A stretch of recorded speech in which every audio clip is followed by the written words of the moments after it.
நெய்தல் 2025 வரும் 13, 14, 15 ஆகிய தேதிகளில் தூத்துக்குடியில் நடைபெற உள்ளது. அனைவரும் வருக, அனுமதி இலவசம்.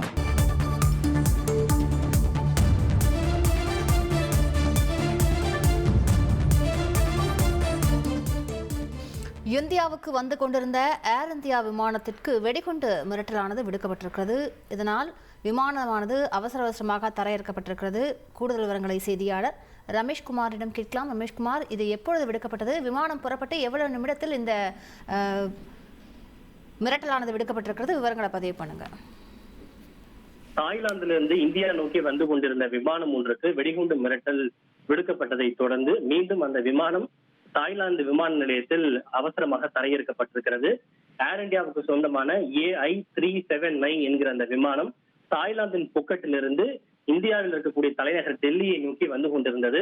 வரும் வழியிலேயே விமானத்தில் வெடிகுண்டு வைக்கப்பட்டிருக்கிறது என மிரட்டல் விடுக்கப்பட்டதை தொடர்ந்து முன்னெச்சரிக்கை நடவடிக்கையாக தாய்லாந்து விமான நிலையத்தில் மீண்டும் அவசரமாக தரையிறக்கப்பட்டது. ஏனென்றால் இதுபோன்று வெடிகுண்டு மிரட்டல் விடுக்கப்படும் போது புரோட்டோகாலின்படி விமானத்தை தரையிறக்கி அவற்றை ஐசோலேட் செய்து அது பாதுகாப்பாக இருக்கிறதா என்பதை உறுதி செய்ய வேண்டும். எனவே அந்த புரோட்டோகாலின் அடிப்படையில் விமானம் மீண்டும் அவசரமாக தரையிறக்கப்பட்டிருக்கிறது.